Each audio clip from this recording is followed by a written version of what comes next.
এবার একটা অঙ্ক দেখি, যেটা হচ্ছে আমাদের পরীক্ষাতে আসছে। এই সেম অঙ্কটা যদি একটু ঘুরায় আসে, সেটা হচ্ছে যে যদি 10% লাভ না দিয়ে দেয় 10% ক্ষতি, তাহলে কি হবে বলেন? 10% লাভ দিয়ে না দিয়ে যদি দেয় 10% ক্ষতি, আমি আবারও বললাম এখানে একটা সংখ্যা চলে আসবে, সেটা হচ্ছে যে 1.1 এর জায়গায় 1.1 এর জায়গায় এবার আসবে হচ্ছে 0.09। লাভ হলে কি হয়? যোগ হয়। আর লস হলে বিয়োগ হয়। লস হলে বিয়োগ হয়। লস, সুতরাং এদিকে হবে হচ্ছে 0.09। 0.09, তাহলে ক্রয় মূল্য কত হবে? তাহলে ক্রয় মূল্য কত হবে? এটা হচ্ছে প্রশ্ন। ক্রয় মূল্য স্বাভাবিকভাবে 300 টাকার চেয়ে বেশি হবে, কারণ এখানে ক্ষতি হচ্ছে তার। স্বাভাবিকভাবে এটা 300 টাকার চেয়ে বেশি হবে। কত বেশি হবে? আমরা যদি 300-কে এটা দ্বারা ভাগ করে দিই তাহলে উত্তরটা পেয়ে যাব। 300-কে এটা দ্বারা যদি আমরা ভাগ করে দিই তাহলে উত্তরটা পেয়ে যাব। এটা হচ্ছে ক্ষতির ক্ষেত্রে। অর্থাৎ লাভ বা ক্ষতির যে অঙ্কটা আসবে, আপনারা প্রথমেই যে অপশনটা চিন্তা করবেন সেটা হচ্ছে যে এই সংখ্যাটাকে আপনারা মনে মনে কনভার্ট করে নেবেন। যদি লাভ বলে তাহলে কি করবেন? একের সাথে ওটুকু যোগ করে নেবেন। আর যদি ক্ষতি বলে তাহলে এক থেকে ওই অংশটুকু বিয়োগ করে নেবেন। এবার আসি আমরা একটা অঙ্কে চলে আসি। অঙ্কটাতে কি বলতেছে একটু দেখার চেষ্টা করি। এটা হচ্ছে বাংলাদেশ ব্যাংক এডি 2009। বলতেছে 18 is 15% of 13%। 15% of 13% of a certain number. ধরে নিচ্ছি সার্টেইন নাম্বার হচ্ছে এক্স। সার্টেইন নাম্বারটা হচ্ছে এক্স। অঙ্কটা আমরা কিভাবে করব? অঙ্কটা করব হচ্ছে, প্রথমে আমরা এটাকে একটু ট্রান্সলেট করে নেই যে কোন সংখ্যাটির 13%-এর 15% হবে 18 এর সমান। তাহলে যদি বলি এক্স এর 30% ইন্টু 15% ইকুয়ালস টু হচ্ছে 18। এটা যদি করতে পারি তাহলে কিন্তু আমাদের উত্তরটা হয়ে যায়। এইটুকু যদি আমরা করতে পারি তাহলে কিন্তু আমরা যদি প্রশ্নটা ঠিক ভালোভাবে বুঝতে পারি, সিকোয়েন্সটা, তাহলে কিন্তু আমরা উত্তরটা খুব সহজেই করে ফেলতে পারবো। একই কথা বলতেছি, 30% মানে হচ্ছে 0.3, 15% মানে হচ্ছে 0.15, এটা হচ্ছে 18 এক্স। 3/15 হচ্ছে কত? 3/15 হচ্ছে 45। 3/15 হচ্ছে 45। এবার এদিক থেকে আমরা কিন্তু খুব সহজে অ্যান্সারটা বের করে নিয়ে আসতে পারবো। যদি আমরা এটা করি, এক্সকে এদিকে দিয়ে দেই, তাহলে 180 ভাগ হচ্ছে 0.3 কিন্তু হচ্ছে 0.15। এবার একটা প্রশ্ন আসে, সেটা হচ্ছে যে দশমিকের গুণ ভাগগুলো আমরা কিভাবে করতে পারি। এটাও কিন্তু আমরা খুব সহজ ট্রিক্সের মাধ্যমে দশমিকের গুণ ভাগগুলো আমরা করতে পারি। কিভাবে করতে পারি সেটা হচ্ছে যে, ধরেন এটা হচ্ছে 0.3, 0.3-কে আমরা এভাবে লিখতে পারি না? যদি 0.3 নিচে থাকে তাহলে আমরা এটা কিভাবে লিখতে পারি? ইকুয়ালস টু আমরা লিখতে পারি 10/3। ঠিক আছে, এটাকে যদি আমরা এভাবে লিখতে পারি তাহলে কিন্তু এটাকেও কিন্তু আমরা এভাবে লিখতে পারবো।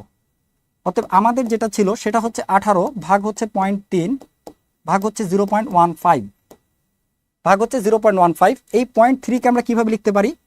18 উপরে আমরা 10 গুণ করে দিব, সুতরাং এই দশমিকটা কাটা চলে যাবে, নিচে থাকে হচ্ছে 3।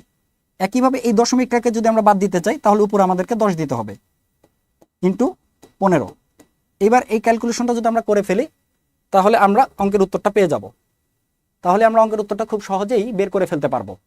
সেটা হচ্ছে 400। সেটা হচ্ছে 400।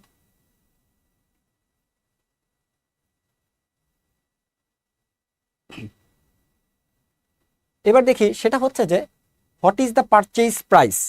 What is the purchase price মানে হচ্ছে ক্রয় মূল্য অফ অ্যান আর্টিকেল, আর এটা হচ্ছে সেলিং প্রাইস। অর্থাৎ আমার ক্রয় মূল্য জানতে চাচ্ছে ওরা। ক্রয় মূল্য হচ্ছে কস্ট প্রাইস বা সিপি, এটা ওরা জানতে চাচ্ছে। যখন কি হচ্ছে বলা হচ্ছে প্রফিট হচ্ছে। প্রফিট হচ্ছে কত পার্সেন্ট? 25%।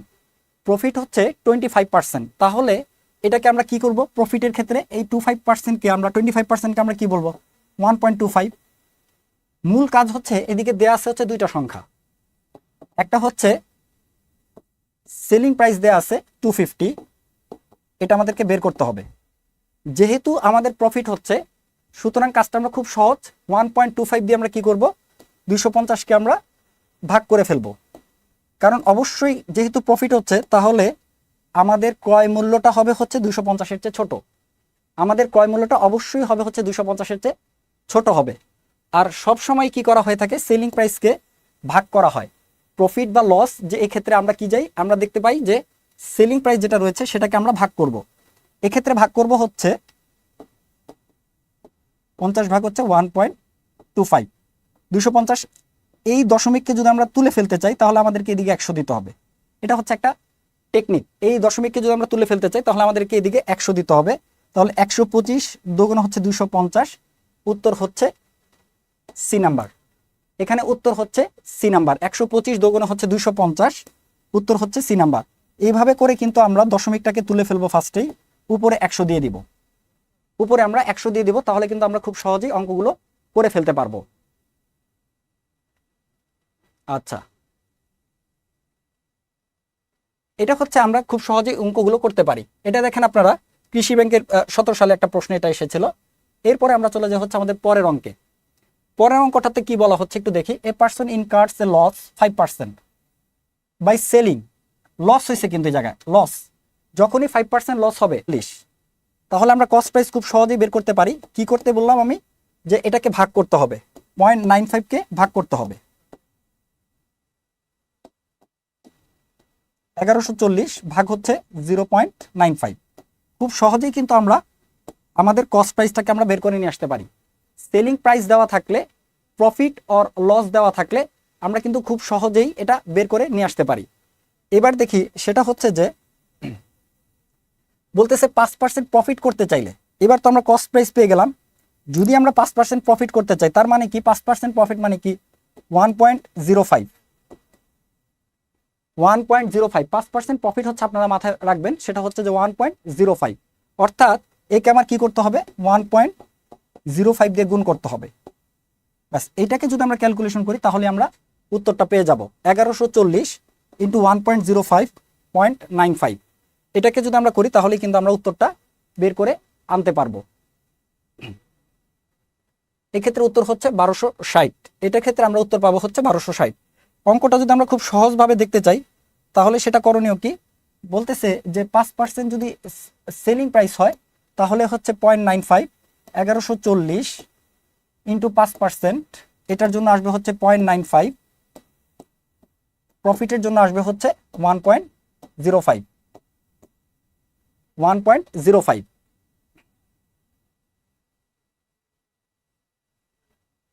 আচ্ছা, এরপরে দেখি সোনালী ব্যাংকে আরেকটা প্রশ্ন এসেছিল, এটা আমরা করার চেষ্টা করি। অঙ্কগুলো অনেক সময় দেখা যায় যে খুব বড় অঙ্ক আসে। প্রথমে বলা হয়ে থাকে যে বড় অঙ্কগুলো আমরা পরে করার চেষ্টা করব। অনেক সময় দেখা যায় যে অনেক বড় অঙ্ক আসে, সেক্ষেত্রে আমরা বলা হয়ে থাকে যে পরে করতে পারলে, কিন্তু অঙ্কগুলো কিন্তু খুব কঠিন না। অঙ্কগুলো কিন্তু মোটেও কঠিন হয় না। বলা হচ্ছে sales 3 products that is ABC।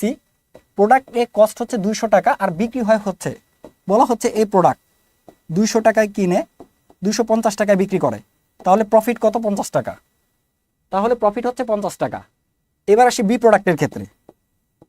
B প্রোডাক্টের ক্ষেত্রে বলতেছে কত, 150 টাকায় কিনে 180 টাকায় বিক্রি করে। 150 টাকায় কিনে 180 টাকায় বিক্রি করে, তাহলে প্রফিট হচ্ছে 30 টাকা। এটা হচ্ছে এ প্রোডাক্ট, এটা হচ্ছে আমার কস্ট প্রাইস, আর এটা হচ্ছে সেলিং প্রাইস। এটা হচ্ছে কস্ট প্রাইস, এটা হচ্ছে সেলিং প্রাইস। এটা মাইনাস না, এটা তো কমা দিয়ে যদি লিখি এরকম। আর এটা হচ্ছে আমার প্রফিট। এবার সি প্রোডাক্টের ক্ষেত্রে যদি আমরা দেখি, সি প্রোডাক্টের ক্ষেত্রে আমার 100 টাকায় কিনে 110 টাকায় বিক্রি করে, অর্থাৎ 100 টাকায় কিনে 110 টাকায় বিক্রি করে। মাঝখান দিয়ে একটা দাগ টেনে দিলে সহজ হবে। 110 টাকায় বিক্রি করে, প্রফিট হচ্ছে 10 টাকা। তাহলে পার্সেন্টেজের ভিত্তিতে প্রফিট সবচেয়ে বেশি হয় কোন প্রোডাক্টে, এটা হচ্ছে এই অঙ্কের প্রশ্ন। পার্সেন্টেজের ভিত্তিতে কোন প্রোডাক্টে আমরা সবচেয়ে বেশি পরিমাণ প্রফিট পাবো। একটু যদি দেখি অঙ্কটা আসলে কিরকম হয়। 50 টাকা প্রফিট হয় হচ্ছে 200 টাকায়, তাহলে কত হচ্ছে 50/200। বি এর ক্ষেত্রে কি হচ্ছে 30/150। আমি প্রথমেই বলেছিলাম আপনাদেরকে যে কস্ট প্রাইস অর্থাৎ ক্রয় মূল্যের উপর ভিত্তি করেই কিন্তু লাভ লসটা হিসাব করা হয়। ক্রয় মূল্যের সাথে ভিত্তি করেই কিন্তু লাভ লসটা হিসাব করা হয় থাকে। 10 টাকা কততে হয়, 10/100। তাহলে আমাদের আলটিমেটলি যেটা দাঁড়াইলো সেটা হচ্ছে যে 1/4, এটা একটা পেলাম। 30/150, 1/5, আরেকটা হচ্ছে 10/100, মানে হচ্ছে 1/10। অঙ্কটা আসলে মূলত এইটা, অঙ্কটা মূলত হচ্ছে এটা যে এই তিনটার মধ্যে কোনটা সবচেয়ে বড়, এই তিনটার মধ্যে কোনটা সবচেয়ে বড়। অঙ্কটা ছিল হচ্ছে মূলত এটা। এটা কি এত লম্বা চড়া কথা দিয়ে ওরা ভাষা দিয়ে এত লম্বা চড়া করে ফেলেছে। অঙ্কটা মূলত হচ্ছে এইটা। এর ভিতরে আমরা যেটা বড় সেটাই কিন্তু হচ্ছে আমার উত্তর। এটাই হচ্ছে আমার উত্তর। তো 1/4 হচ্ছে কোনটা বড় দেখেন। আপনি একটু মনে করেন, আপনি এককে 4 ভাগ করতেছেন, আবার এটাকে 5 ভাগ করতেছেন, তাহলে এই ভাগগুলো ছোট ছোট হয়ে গেল না? এই ভাগটা বড়, তার চেয়ে সেটা, আবার এটাকে করতেছেন হচ্ছে 10 ভাগ। একই জিনিসকে আপনি যত বেশি ভাগ করবেন, যত ভাগ করবেন তত ছোট হয়ে যাচ্ছে। এটা হচ্ছে একটা ভাবে আমরা মনে রাখতে পারি। আরেকটা মনে রাখতে পারি, নিচে যদি বড় হতে থাকে তাহলে ভগ্নাংশের মান ছোট হতে থাকে। নিচের সংখ্যাটা যত বড় হতে থাকবে ভগ্নাংশের মান তত ছোট হতে থাকবে। যেমন এক্সকে 2 ভাগ করলেন, এক্সকে 4 ভাগ, এক্সকে 8 ভাগ, এটা হচ্ছে সবচেয়ে বড়, তারপরে হচ্ছে এটা, তারপর হচ্ছে এটা। তো উত্তর এখানে আমরা বুঝতেই পারতেছি উত্তর কোনটা হবে। উত্তর হবে হচ্ছে এ অনলি। একটাই হচ্ছে এই প্রোডাক্টে সবচেয়ে বেশি পার্সেন্টেজ এই প্রোডাক্টে ওরা লাভ করতে পারে। এটা হচ্ছে উত্তর। এবার আমরা আরেকটা অঙ্ক দেখি, খুব সুন্দর একটা অঙ্ক। সেটা হচ্ছে যে কি বলা আছে অঙ্কে দেখি। এটা একটা বড় সড় অঙ্ক। এটা কিন্তু বাংলাদেশ ব্যাংকের ক্যাশ অফিসারের মধ্যে এসেছিল 23-এ। সেটা হচ্ছে in a class 65 student and 4 teachers. তাহলে স্টুডেন্ট নাম্বার কত? 65। টিচার কত? 4। Okay fine. Each student got sweets that are 20% of the total number of student. 20% of the total number of student. অনেক সময় যদি অঙ্ক বড় আসে, অনেক সময় অঙ্ক বড় আসলে আমাদেরকে শেষ অংশটা আগে পড়তে হবে যে কি চাচ্ছে। ও হাউ মেনি সুইটস, আচ্ছা মিষ্টির সংখ্যা চাচ্ছে। এখানে মিষ্টির সংখ্যা জানতে চাওয়া হয়েছে, ফাইন। এবার আমরা দেখব সেটা হচ্ছে যে এখানে টিচার হচ্ছে এত 65। একটা স্টুডেন্ট, 65 জনের মধ্যে একজন স্টুডেন্ট কত পাচ্ছে, কয়টা মিষ্টি পাচ্ছে? 20% of the total number of the student. 20% total number of student. 65 20%, 65 into 20% যদি বলে 0.20। এটা হচ্ছে একটা স্টুডেন্ট। ধরেন একটা স্টুডেন্ট হচ্ছে মিস্টার এ। মিস্টার এ একটা স্টুডেন্ট, সে পাইছে হচ্ছে এই কয়টা মিষ্টি। মিস্টার এ একজন স্টুডেন্ট, সে পেয়েছে হচ্ছে 65 ইন্টু 0.20 মিষ্টি। এটাকে যদি আমরা করি তাহলে হচ্ছে 65 দোকানে 130, 130 দশমিকের পরে এক ঘর রয়েছে, সুতরাং এই জায়গায় দশমিক হবে। তাহলে এখানে এ পেয়েছে, অর্থাৎ একজন স্টুডেন্ট পেয়েছে 13টি মিষ্টি। একজন স্টুডেন্ট পেয়েছে হচ্ছে 13টি মিষ্টি। Okay fine. এরপরে আমরা দেখি যে ইচ টিচার, একজন শিক্ষক মিষ্টি পেয়েছে 40% of the total number of student. 40% of the total number of student, অর্থাৎ 65-এর 40%, অর্থাৎ 0.40, অর্থাৎ 0.40। এখন এদিকে লক্ষ্য রাখতে হবে, একটু খেয়াল করেন, দেখেন এদিকে বলা আছে 20% আর এদিকে 40%। এটা কি আমাদের করার কোনো প্রয়োজন রয়েছে? আর খুব ইজি। তাহলে একটা টিচার, একটা স্টুডেন্ট যদি পায় 20%, একই সংখ্যা 65 20%, সেটা আমরা বের করলাম 13। তাহলে একটা টিচার পাচ্ছে হচ্ছে তার ডাবল, 20 ডাবল কিন্তু 40। অঙ্কগুলা যদি আমরা একটু ভালো করে পড়ি বা ভালো করে ধরতে পারি তাহলেই কিন্তু অঙ্কগুলো খুব সহজেই আমরা সলভ করে ফেলতে পারি। তো 20-এর ডাবল হচ্ছে 40%। তাহলে একটা টিচার কতগুলো পাবে? একজন টিচার, ধরলাম টিচার হচ্ছে একটা টিচার হচ্ছে মিস্টার এক্স, উনি কয়টা মিষ্টি পাচ্ছে? উনি পাচ্ছে হচ্ছে 26টা মিষ্টি। 26টা মিষ্টি, কারণ একটা স্টুডেন্ট পায় হচ্ছে 20%, টিচার পায় হচ্ছে 40%। দেখেন অঙ্ক করেও কিন্তু আমি এটা বের করে নিয়ে আসতে পারতাম 26, কিন্তু অঙ্কটা ভালো করে পড়লেই কিন্তু আমরা উত্তরটা খুব সহজেই বের করে নিয়ে আসতে পারবো। উত্তরটা আমরা খুব সহজেই কিন্তু বের করে নিয়ে আসতে পারবো। যেহেতু এটা বের করছি 13, সুতরাং এটা হচ্ছে 26। এখন বলতে চাচ্ছে যে কতগুলা মিষ্টি রয়েছে, কতগুলা মিষ্টি রয়েছে। একটা স্টুডেন্ট যদি পায় 13টা করে মিষ্টি, অনেকগুলা মিষ্টি, তাই না? তাহলে 65টা স্টুডেন্ট কত পাবে? Into 13 plus 4 into 26, into 13 plus 4 into 26। এবার আমরা যদি একটু দেখি যে এই গুণগুলো আমরা কিভাবে করতে পারি, এই গুণগুলো আমরা কিভাবে ট্রিক্সের মাধ্যমে করতে পারি, এটা আমরা একটু দেখার চেষ্টা করি। সেফর হচ্ছে 65 ইন্টু 13, এটা আমরা লিখে ফেলবো 3 5 15 5, এটা লিখে ফেলবো। তারপরে এই ক্রস দুইটা গুণ করব, এই দুইটা গুণ করে যোগ করতে হবে। এই কাজটা আমাদেরকে মনে মনে করতে হবে। এই দুইটা গুণ করে আমরা যোগ করে ফেলবো। কি পাচ্ছি আমরা? 3 6 18 আর 5 একে 5, 18 5 হচ্ছে 23, 23 আর আগের হাতে আছে 1 24, 24 এর 4 হাতে কত আছে 2, 24 এর 4 হাতে আছে হচ্ছে 2। এবার এই দুইটাকে আমরা গুণ করে ফেলবো, 6 একে 6 7 8, এই হচ্ছে 845, এটা হচ্ছে 845। এভাবে করে কিন্তু আমরা দুইটা সংখ্যার গুণ আমরা করে ফেলতে পারি। বাসায় আপনারা চাইলে এই টেকনিকটা প্র্যাকটিস করতে পারেন। আমি আরো কয়েকটা গুণ এরপরে দেখাচ্ছি। দুই সংখ্যার গুণ আমরা কিভাবে সহজেই করে ফেলতে পারি, এটা হচ্ছে তার একটা টেকনিক। তো আর 4 × 26, 4 25 হচ্ছে 100, 4 25 100, কিন্তু এদিকে দেওয়া আছে হচ্ছে 26, তাহলে কি হবে, এটা হবে হচ্ছে 104। 4 25 100 আর কিন্তু এদিকে দেওয়া আছে হচ্ছে 26। মনে মনে আমরা যে কাজটা করব সেটা হচ্ছে যে 25 যোগ 1 × 4, 4 25 100 প্লাস হচ্ছে 4 ইকুয়ালস হচ্ছে 104। তো এই দুইটা যদি আমরা করতে পারি, 845 প্লাস হচ্ছে 104 ইকুয়ালস টু যেটা দাঁড়ায় সেটা হচ্ছে 9 4। যখনই আমরা 9 বের করে ফেলবো তখনই কিন্তু আমাদের উত্তরটা বুঝে ফেলা উচিত যে কি হতে যাচ্ছে। তখনই কিন্তু আমরা সহজে উত্তরটা বুঝে ফেলবো। আমাদের অপশনের দিকে একটু নজর রাখতে হবে সেক্ষেত্রে, তখনই কিন্তু আমাদের বুঝে ফেলতে হবে। একটা বের করলে কিন্তু আমাদের আর যোগ বিয়োগ করার কোনো প্রয়োজন এখানে পড়তেছে না, খুব সহজেই কিন্তু আমরা সেটা অ্যান্সার করে ফেলতে পারবো। তারপরেও যদি আরো ওভারশিওর হতে চাই, কিংবা দেখা যাচ্ছে যে এই জায়গাতেও 9 দেয়া আছে, তখন আমাদেরকে কষ্ট করে আরেকবার করতে হবে। সেটা হচ্ছে কত হয়, 949। এই ট্রিক্সের মাধ্যমে আমরা এটা সলভ করতে পারবো।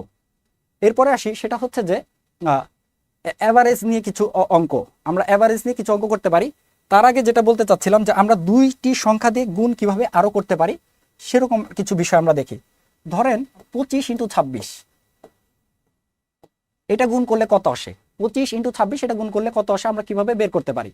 সেটা হচ্ছে যে 5 6 30 0, হাতে থাকবে 3, তারপরে কি করব, এই দুইটা গুণ করে দেব, 5 দুগুণে 10, 6 দুগুণে 12, গুণ করে আবার কিন্তু যোগও করতে হবে, এটা কিন্তু খেয়াল রাখতে হবে, গুণ করে আবার যোগ করতে হবে। তাহলে কত হচ্ছে, 6 দুগুণে 12, আর একটা হচ্ছে 5 দুগুণে 10 হচ্ছে 22, 22 আর 3 হচ্ছে 25, হাতের 3, এদিকে কিন্তু 3 ছিল, 30-এর থেকে 3 আসছিল, 22 আর হচ্ছে 3 হচ্ছে 25, 25-এর 5 লিখলাম, হাতে আছে 2, 2 দুগুণে 4, 4 দুগুণে 6, তাহলে 26 × 25 হচ্ছে 650, 26 × 25 হচ্ছে 650। এইভাবে করে কিন্তু আমরা যদি দুইটা সংখ্যার যে গুণগুলো আছে এই গুণগুলো যদি আমরা করি, দুইটা সংখ্যার বড় গুণ আসলে আসে না পরীক্ষাতে, দুইটা সংখ্যার গুণ যদি আমরা খুব দ্রুত করতে পারি তাহলে কিন্তু আমরা খুব দ্রুত ম্যাথমেটিক্সগুলো সলভ করতে পারবো। এটা হচ্ছে বিষয়। আমরা আরেকটা গুণ যদি দেখি, দুইটা সংখ্যার আরেকটা গুণ যদি দেখি একটু বড়, সেটা হচ্ছে যে 65 আর আরেকটা হচ্ছে 28। এটা যদি আমরা দেখি, 5 8 40, প্রথমে এই দুইটা গুণ করব, 40-এর 0, হাতে আছে 4, 6 8 48 আর 5 দুগুণে 10 হচ্ছে 58, 58 আর 4 হচ্ছে 62, 62-এর 2 দিয়ে দিব, হাতে থাকবে হচ্ছে 6, হাতে থাকবে হচ্ছে 6, 6 দুগুণে 12 আর 6 হচ্ছে 18, তাহলে এটার উত্তর হচ্ছে 1820। আপনারা ক্যালকুলেটর এটা করে দেখতে পারেন, এটার উত্তর হচ্ছে 1820 আমরা পাই। এরকম দুইটা দুইটা যে অঙ্কগুলো আছে এই দুইটা দুইটা করে আমরা যদি শিখি তাহলে আমাদের জন্য আমাদের পরীক্ষার হলে গুণগুলো যেগুলো আসবে সেগুলো আমরা খুব দ্রুত করতে পারবো। আমি আবারও আপনাদেরকে স্মরণ করে দিতে চাই যে অঙ্ক যেগুলো আসে খুব কঠিন কোনো অঙ্ক আসে না, অঙ্ক আসে কিন্তু খুব সহজ অঙ্কই আসে, কিন্তু দেখা যায় যে এই অল্প সময়ের ভিতরে অঙ্কগুলো করা আমাদের জন্য চ্যালেঞ্জিং হয়ে পড়ে। তো এই চ্যালেঞ্জগুলো আমরা কিভাবে অ্যাড্রেস করব এবং সেগুলো কিভাবে মানে মোকাবেলা করে সলভ করে দিয়ে আসতে পারবো, সেটাই কিন্তু এখানে আমি দেখানোর চেষ্টা করতেছি। এবার আসি যে আপেল এবং আম, এভারেজ কস্ট অর্থাৎ গড়, 5টা আপেল 4টা ম্যাঙ্গো, কত বলতেছে, আপেল 5, ম্যাঙ্গো 4, এভারেজ কস্ট হচ্ছে 36 টাকা, এভারেজ কস্ট হচ্ছে 36 টাকা। তারপরে কত দেয়া আছে, 7টা আপেল 8টা ম্যাঙ্গো, 7টা আপেল 8টা ম্যাঙ্গো দেয়া আছে কত, 48 টাকা। এটাকে এভারেজের অঙ্ক হিসেবে করতে পারি, আবার আমরা সমীকরণ দিয়ে এটা করতে পারি। এভারেজের অঙ্ক হিসেবে আমরা এটা করতে পারি, আবার সমীকরণ দিয়ে করতে পারি। তাহলে আমরা যদি আপেলকে এই হিসাবে চিন্তা করি, 5a প্লাস হচ্ছে 4m ইকুয়ালস টু 36 টাকা, মানে একটা আপেল যদি এ টাকা হয়, একটা আম যদি m টাকা হয়, এক্ষেত্রেও করতে পারি 7a প্লাস হচ্ছে 8m ইকুয়ালস টু হচ্ছে 48 টাকা। এবার যেটা করতে পারি, দুইটা সমীকরণকে আমরা কি করব, যোগ বিয়োগ করতে পারি। যেমন এটাকে যদি 2 দিয়ে গুণ করে দেই, ইন্টু 2, এই সমীকরণকে যদি 2 দিয়ে গুণ করে দেই,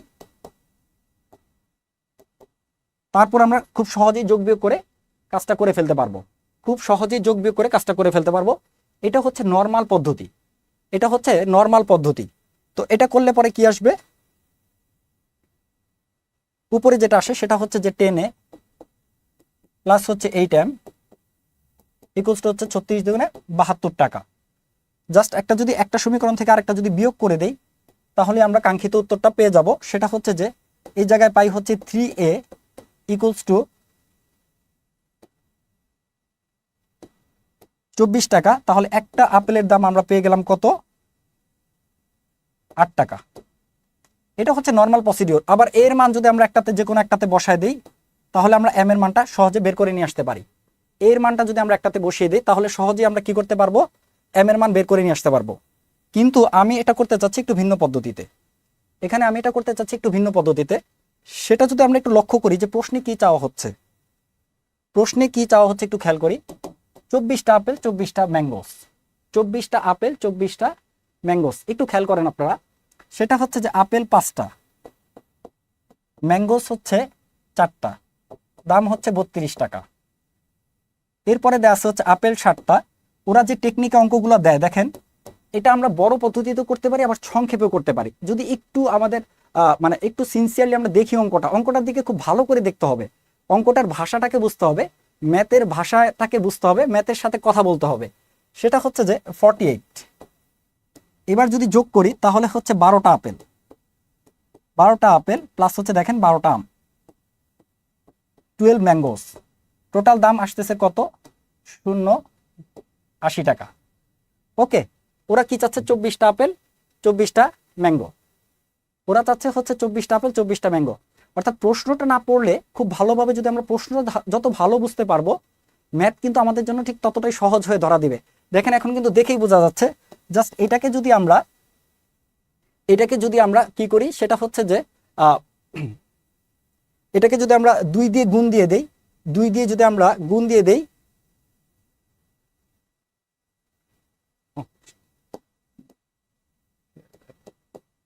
প্লাস হচ্ছে এভারেজ হচ্ছে 36।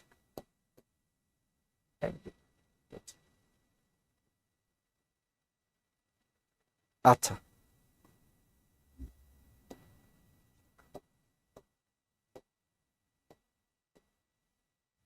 আচ্ছা 12টা। তো আমরা একটু আগে যেটা দেখলাম সেটা হচ্ছে যে আমরা একটা আপেল যদি বের করতে পারি, একটা আপেলের দাম যদি আমরা পেলাম হচ্ছে 8 টাকা, তাহলে এদিক থেকে আমরা কিন্তু খুব সহজেই ইয়েটা করতে পারবো। সেটা হচ্ছে যে একটা আপেলের দাম যদি হয় 8 টাকা, তাহলে একটা আপেলের যদি দাম হয় 8 টাকা হয়, তাহলে একটা ম্যাঙ্গোর দাম কত হবে। এদিকে দেয়া ছিল হচ্ছে 5 Apple 4 mangoes, 5a plus 4 mangoes equals to হচ্ছে 36 টাকা। এটা যেহেতু অ্যাভারেজ, তাহলে আমাদেরকে এই পদ্ধতিতে আগাতে হবে। এটা যেহেতু একটা অ্যাভারেজের অঙ্ক, তাহলে আমরা কি করতে পারি, এর জায়গায় হচ্ছে আমরা 8 বসাই দিতে পারি। 5 8 40, 40 প্লাস হচ্ছে 4m ইকুয়ালস টু হচ্ছে 36।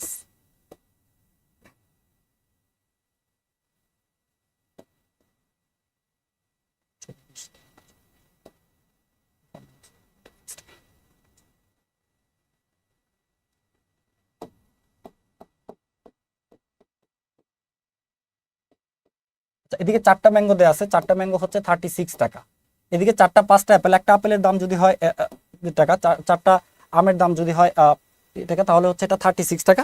তাহলে আমরা খুব সহজেই এই জায়গা থেকে ওই অ্যান্সারটা বের করে নিয়ে আসতে পারবো। সেটা হচ্ছে যে 2088 টাকা হবে এটার অ্যান্সার হচ্ছে। তাহলে আমরা যেটা পাবো সেটা হচ্ছে যে 2088 টাকা হবে।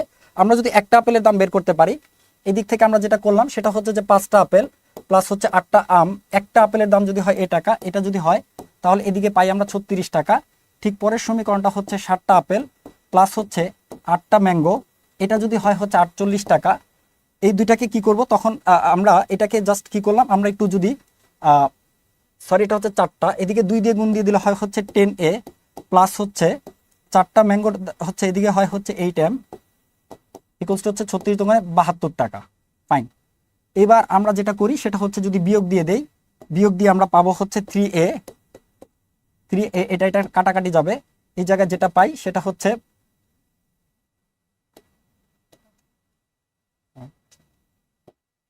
24 টাকা। তাহলে এর মান পাই হচ্ছে আমরা 8 টাকা।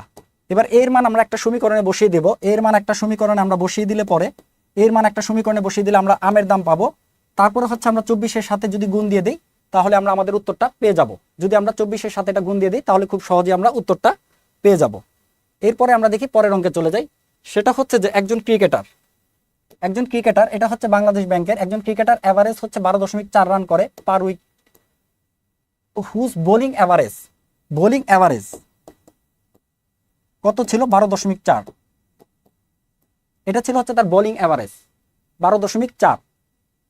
পরে সে আরেকটা ম্যাচ খেলে, ধরে নিই সাপোজ ধরলাম আমরা, ধরেন 10টা ম্যাচ খেলে। পরের ম্যাচে যখন যায় 11তম ম্যাচে সে 26 রান দেয়, 5টা উইকেট পায়। ধরে নিলাম এখানে তার উইকেট সংখ্যা হচ্ছে এক্স। পরের ম্যাচে যেটা হয় সেটা হচ্ছে যে 26 রান দেয়, 5টা উইকেট পায়, অর্থাৎ x+5। এটা হচ্ছে উইকেট, এটা হচ্ছে তার উইকেট সংখ্যা x+5। এবার আমরা যদি দেখি যে এখানে অ্যাভারেজটা কত এটা বলে দিচ্ছে, অ্যাভারেজটা কমে যায় হচ্ছে 0.4, অ্যাভারেজটা কমে যাচ্ছে হচ্ছে 0.4 যদি কমে যায় তাহলে অ্যাভারেজ হচ্ছে 12, সে উইকেট পাচ্ছে হচ্ছে x+5। তাহলে অঙ্কটা যদি আমরা একটু দেখি কিভাবে করতে পারি, সেটা হচ্ছে যে প্রতি উইকেটে, এটা হচ্ছে তার উইকেট, অ্যাভারেজ রান হচ্ছে 12, এটা হচ্ছে তার উইকেট, অ্যাভারেজ রান হচ্ছে 12.4। একটু খেয়াল করি আমরা, 11টা ম্যাচ আর 10টা ম্যাচ, একটা ম্যাচের ডিফারেন্স, এটা ধরে নিলাম বোঝার সুবিধার্থে, আমরা এটা ধরে নিলাম 11টা ম্যাচ থেকে যদি আমরা একটা ম্যাচ বিয়োগ করে দেই তাহলে আমরা যেটা পাবো এটা কিন্তু পাবো হচ্ছে 26 রান, এটা কিন্তু আমরা পাবো হচ্ছে 26 রান। এবার যদি আমরা করি সেটা হচ্ছে 12 into x+5 minus 12.4 into x equals to কিন্তু 26 রান পাওয়া যাবে। এদিক থেকে কিন্তু আমরা এক্স এর মানটা খুব সহজে বের করে নিয়ে আসতে পারি, পারবো। কত হবে? 12x প্লাস হচ্ছে 5 × 60 মাইনাস হচ্ছে 12.4x ইকুয়ালস টু হচ্ছে 26। এটাকে যদি আবার আমরা এদিকে নিয়ে আসি তাহলে এদিকে যেটা থাকে 0.4x মাইনাস, এই দুইটাকে বিয়োগ করলে পাওয়া যায় 0.4x। 60টাকে একটু ওই পাশে নিয়ে যেতে হবে, অর্থাৎ 26 মাইনাস 60, 26 মাইনাস 60।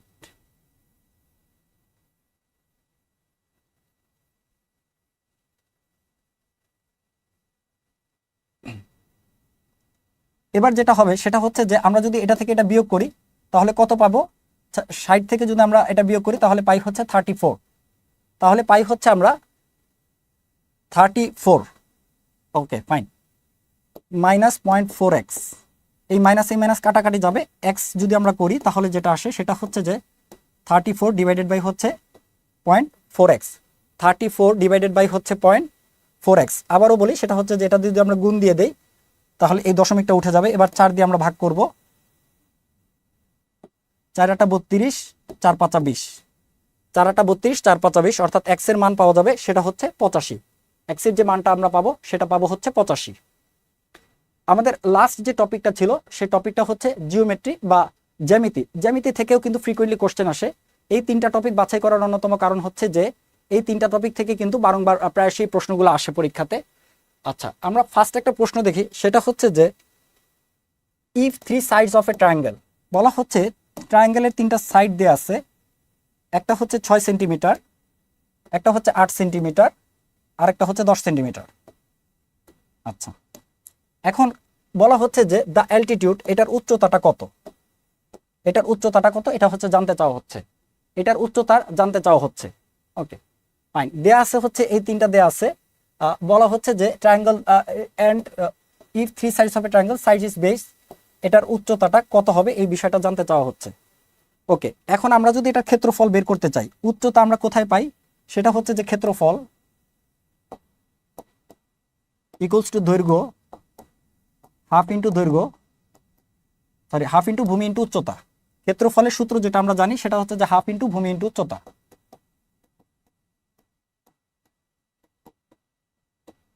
এটা হচ্ছে সূত্র। এই ক্ষেত্রফলের আরেকটা সূত্র রয়েছে, ত্রিভুজের ক্ষেত্রফল পরিমাপ করার আরেকটা সূত্র রয়েছে, সেটা হচ্ছে √s × s-a। ত্রিভুজের ক্ষেত্রফল নির্ণয় করার জন্য দুইটা সূত্র রয়েছে, একটা হচ্ছে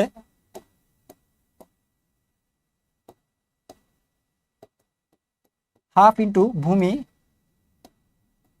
ইন্টু উচ্চতা, এটা। আরেকটা পাশাপাশি আরেকটা সূত্র রয়েছে ক্ষেত্রফলের, সেটা হচ্ছে √s × s-a s-b, আরেকটা হচ্ছে s-c। এটাও একটা সূত্র রয়েছে। এই দুইটা সূত্র দিয়ে ক্ষেত্রফল বের করা যায়। যেহেতু এদিকে কোনটা উচ্চতা আমাদের দেয়া নেই, সুতরাং আমাদেরকে কিন্তু এর মান দেয়া আছে, বি এর মান দেয়া আছে, সি এর মান দেয়া আছে, তাহলে আমাদেরকে এই পদ্ধতিতে আগে বাড়তে হবে। তাহলে আমাদেরকে এই পদ্ধতিতে এগিয়ে যেতে হবে। সেটা হচ্ছে যে এদিকে এর মান দেওয়া আছে হচ্ছে 10, বি এর মান দেওয়া আছে হচ্ছে 8, সি এর মান দেওয়া আছে হচ্ছে 6। আর এস বলতে এখানে কি বোঝানো হয়? এস হচ্ছে অর্ধ পরিসীমা। অর্ধ পরিসীমা কি? অর্ধ পরিসীমা হচ্ছে a plus b plus c divided by 2। এটা হচ্ছে অর্ধ পরিসীমা। যদি আমি তিনটাকে যোগ করি তাহলে কত পাবো? 24 ডিভাইডেড বাই 2 ইকুয়ালস টু হচ্ছে 12। এখানে এস এর মান হচ্ছে 12। তাহলে আমরা এস এর মান পেয়ে গেলাম, এখানে এস এর মান হচ্ছে 12। এবার একটু কষ্ট করে এই জায়গায় মানগুলো বসায় দিতে হবে। যদি মানগুলো বসায় দিই, আমাদেরকে খুব পরীক্ষার হলে খুব দ্রুত করতে হয়, এই জন্য আমাদেরকে কাজগুলো খুব দ্রুত করতে হবে। সেটা হচ্ছে একবারে বিয়োগ করে বসায় দিতে হবে। 10 থেকে বিয়োগ করলে পাবো 2, 6 থেকে বিয়োগ করলে পাবো 6, 8 থেকে বিয়োগ করলে পাবো হচ্ছে 4, 8 থেকে বিয়োগ করলে পাবো হচ্ছে আমরা 4। তারপরে যদি আমরা এটা গুণ করি তাহলে কত পাই? 4 6 24 আর 12 দুগুণে 24, 24 এর স্কোয়ার, 24 × 24 পাই আমরা। 24 × 24, 24 × 24, এটা আমাদের চাইলে আমরা মুখস্থ করে ফেলতে পারি, অথবা গুণ করেও কিন্তু আমরা বের করে নিয়ে আসতে পারি। 24 × 24 কতগুলা বর্গ রাশি আমাদেরকে মুখস্থ করতে হবে। মুখস্থ করা থাকলে আমরা খুব দ্রুত অঙ্কগুলো করতে পারবো। 4 4 16, 16 6, হাতে আছে 1, আবারও সেই একই কথা বলবো, দুইটা গুণ করে যোগ করতে হবে, অর্থাৎ 8 8 16, 16 আর 1 হচ্ছে 17, 17 7, হাতে আছে 1, 2 দুগুণে 4, 1 হচ্ছে 5। অর্থাৎ ত্রিভুজের ক্ষেত্রফল হচ্ছে আচ্ছা √574। এটা কিন্তু আমরা এভাবে করতে পারি। আবার আমাদেরকে একটা বিষয় লক্ষ্য রাখতে হবে, যখন 24 × 24 আসতেছে তখন কিন্তু আর বলার অপেক্ষা রাখে না যে এটা হচ্ছে 24 × 24 মানে হচ্ছে 24 স্কোয়ার, অর্থাৎ 24। আমি দুইটা ট্রিক্সই আপনাদেরকে দেখালাম, আমরা যদি না বুঝে এগিয়ে যেতে থাকি তাহলে কিন্তু দেখা যাবে যে আমরা ফুল প্রসেসটা মেনটেন করতেছি, সেক্ষেত্রে কিন্তু আমরা কাঙ্ক্ষিত সময়ে অঙ্কটা করতে পারবো না। মানে স্বল্প সময়, যে বরাদ্দকৃত সময় কিন্তু আমরা অঙ্কটা করতে পারবো না। এই জন্য কিন্তু এই বুদ্ধিটা আমাদেরকে মাথায় রাখতে হবে যে পুরা গুণটা না করে আমরা যদি অর্ধেক অর্ধেক করি, 12 × 2 4 6 24, তাহলে কিন্তু আমরা সহজেই উত্তরটা বের করে নিয়ে আসতে পারবো। আচ্ছা, এদিক থেকে আমরা যেটা পেলাম সেটা হচ্ছে যে ত্রিভুজের ক্ষেত্রফল হচ্ছে 24। ত্রিভুজের অর্থাৎ এই যে ত্রিভুজটা রয়েছে এর ক্ষেত্রফল হচ্ছে 24,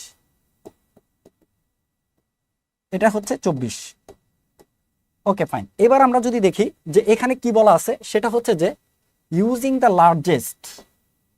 লার্জেস্ট অ্যাট ইট বেস, অর্থাৎ লার্জেস্টটাকে বলা হচ্ছে ভূমি, অর্থাৎ হাফ ইন্টু ভূমির জায়গায় হচ্ছে লার্জেস্ট ইন্টু হচ্ছে উচ্চতা ইকুয়ালস টু 24। তাহলে এইচ ইকুয়ালস টু কত হবে? 24 × 2 ডিভাইডেড বাই 10, 48 হচ্ছে 4.8।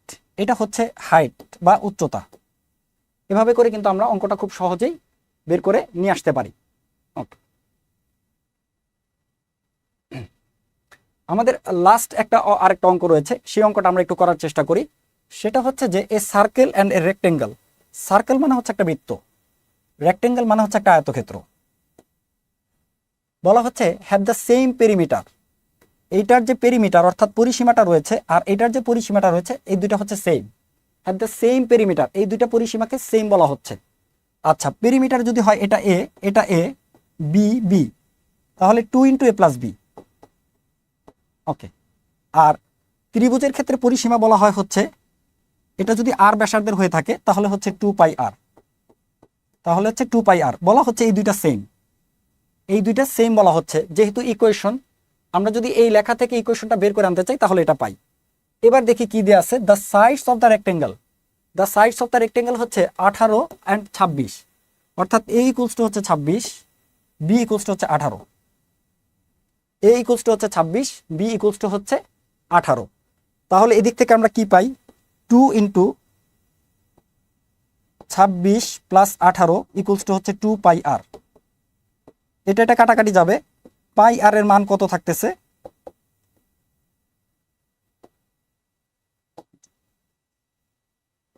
44। পাই আর এর মান আমরা পেলাম হচ্ছে 44।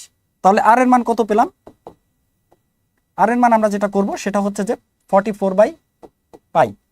44 বাই পাই আমরা এটা এইভাবে রেখে দিলাম, 44 বাই পাই আমরা এটা রেখে দিলাম, বা আমরা পায়ের মান এখানে 22/7 ব্যবহার করতে পারি, যদিও এটা অ্যাকুরেট হবে না। পায়ের মান আমরা 22/7 বের করতে পারলে খুব সহজে আমরা আরো সহজে করে ফেলতে পারবো।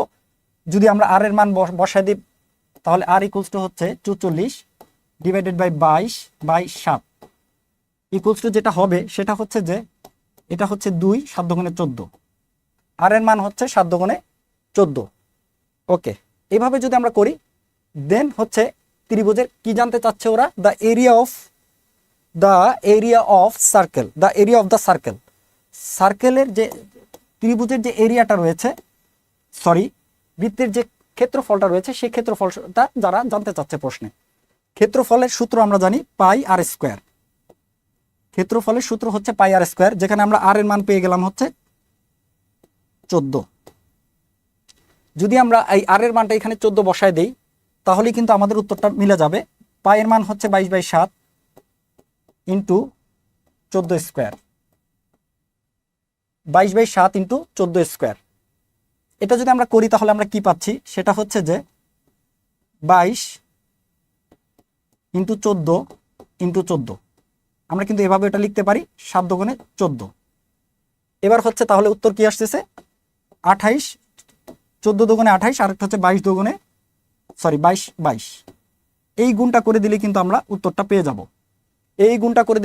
যাব। এখন কোয়েশ্চেন হচ্ছে এই গুণটা কি পুরো করতে হবে, বলা হচ্ছে না। একটু খেয়াল করে দেখেন, 8 দুগুণে 16, 16 আর কারো 6 আছে, একটা মাত্র 6 আছে, আর কারো কোনো 6 নেই। অর্থাৎ অঙ্কগুলো মোটেও কঠিন কোনো অঙ্ক আসে না, দেখা যায় যে খুব সহজ অঙ্কই আসে। বাট একটু ট্রিক্স যদি আমরা কাটাতে পারি তাহলে কিন্তু একই সাথে, মানে বলতে চাচ্ছি যে একই সাথে আমাদেরকে নজর রাখতে হবে অ্যান্সারের দিকে, বা অপশনের দিকেও আমাদেরকে কি রাখতে হবে, একটু নজর রাখতে হবে, তাহলে কিন্তু আমরা উত্তরটা ভালোভাবে করতে পারবো। তারপরেও যদি আমরা করে দেখতে চাই তাহলে তো আমি বলে দিলাম যে 2 সংখ্যা বিশিষ্ট গুণগুলো আমরা কিভাবে দ্রুত করতে পারি, এই টেকনিক কিন্তু আমরা অলরেডি জানি। তাহলে কিভাবে আমরা করে ফেলি, 28 ইন্টু 22,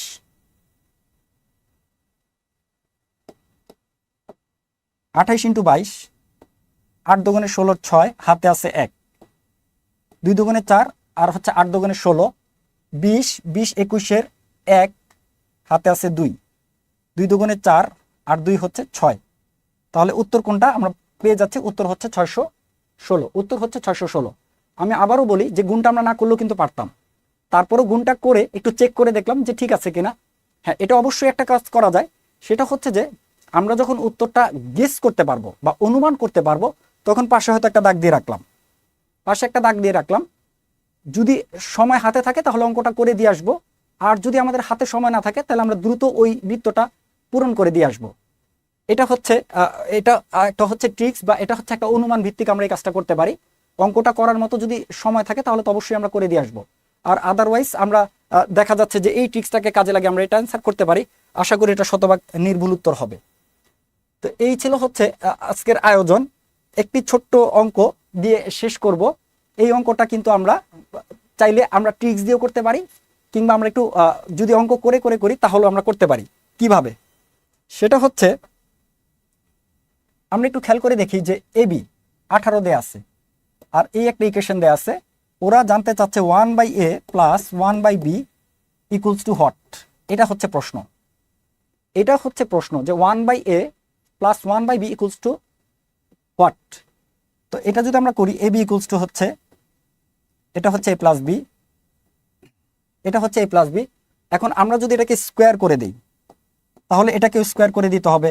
এটাকে স্কোয়ার করলে আমরা কি পাই, লিখতে পারি A B square, A B এর মান তো আমরা অলরেডি জানি 18, আর A plus B whole square সমান কি লিখতে পারি, A square plus B square minus 2ab, sorry A square plus B square plus 2ab। A B এর মান আমরা জানি, এটার মান আমরা জানি, এই মানগুলো আমরা বসায় দিয়ে কিন্তু অঙ্কটা সহজেই করে ফেলতে পারি। কিন্তু এদিকে ছোট্ট ট্রিক্সটা কি হইতে পারে, ছোট্ট ট্রিক্সটার কথা বলি। যদি আমরা জাস্ট মানগুলো বসায় দিই তাহলে কিন্তু আমাদের উত্তরটা বের হয়ে আসবে। ট্রিক্সটা আমি একটু বলি, একটু খেয়াল করে দেখি। এ বি হচ্ছে 18, অর্থাৎ এ এবং বি এই দুইটার গুণফল হইতে হবে 18, রাইট? এটা আমরা দেখব। এখন কাদের কাদের মধ্যে 18 হইতে পারে, যেমন 18 × 1 এটা 18 হইতে পারে, তারপরে হচ্ছে 9 × 2 এটা 18 হইতে পারে, 6 × 3 এটা 18 হইতে পারে। কিন্তু শুধু 18 তো হইলেই হবে না, পাশাপাশি আমাকে এটাকেও তো ফিল আপ করতে হবে। এটাকেও তো আমাকে মাথায় রাখতে হবে যে এইটাও যেন খাটে। যেমন 18 স্কোয়ার প্লাস 1 স্কোয়ার যদি করি তাহলে কখনো এটা 45 হবে না, এটা কখনোই 45 হবে না। আবার যদি আমরা করি 9 স্কোয়ার প্লাস 2 স্কোয়ার, 9 স্কোয়ারই তো হচ্ছে 81 প্লাস 4 এটা হচ্ছে 85, কখন এটা 45 হয় না। খুব সহজেই যেটা দেখা যাচ্ছে যে 6 আর 3 এই ইকুয়েশনটা মিট করে, এই ইকুয়েশনটা কিন্তু মিট করে। এটা হচ্ছে সহজ টেকনিক যে আমরা যদি এটাকে 6 স্কোয়ার বসাই প্লাস 3 স্কোয়ার ইকুয়ালস টু হচ্ছে 6 6 36, 9 ইকুয়ালস টু হচ্ছে 45। ওকে ফাইন, তাহলে বোঝা যাচ্ছে যে এখানে এ আর বি এর মান আমাদেরকে করার কোনো প্রয়োজন নেই। একটা যদি 6 হয় আরেকটা হবে হচ্ছে 3, একটা যদি 6 হয় আরেকটা হবে হচ্ছে 3। তাহলে আমরা বসায় দিই 1/6 প্লাস 1/3। যদি 6 করি এটা আমরা, তাহলে কি হয় 1 2 ইকুয়ালস টু হচ্ছে 3/6, কাটাকাটি করলে যেটা থাকে সেটা হচ্ছে হাফ। উত্তর হচ্ছে এখানে উত্তর যেটা হবে সেটা হচ্ছে যে হাফ। অর্থাৎ অঙ্কটা যদি আমরা একটু ভালো করে দেখি এবং অপশনগুলো যদি মাঝে মাঝে একটু দেখি, এই বিষয়গুলো হচ্ছে টোটালটা প্র্যাকটিসের বিষয়। অঙ্ক হচ্ছে, ম্যাথ হচ্ছে কারো কাছে ভীতির নাম, কারো কাছে হচ্ছে ভালোবাসার নাম। গণিতের ভাষায় কথা বলা, গণিতের ভাষায় যদি আমরা চর্চা করতে পারি তাহলে ম্যাথ আমাদের কাছে খুব সহজ হয়েই ধরা দেয়। যেমন এই অঙ্কটাই তো বললাম আমরা, এটা কিন্তু প্রিমিয়ার ব্যাংকের জুনিয়র অফিসারে আসছিল ক্যাশিয়ারিয়াতে, যে এই অঙ্কটা যদি আমরা খুব যদি এক দৃষ্টিতে দেখি তাহলে কিন্তু আমরা খুব সহজে এটা অ্যান্সার করতে পারি। তো উত্তর হচ্ছে এটার হাফ।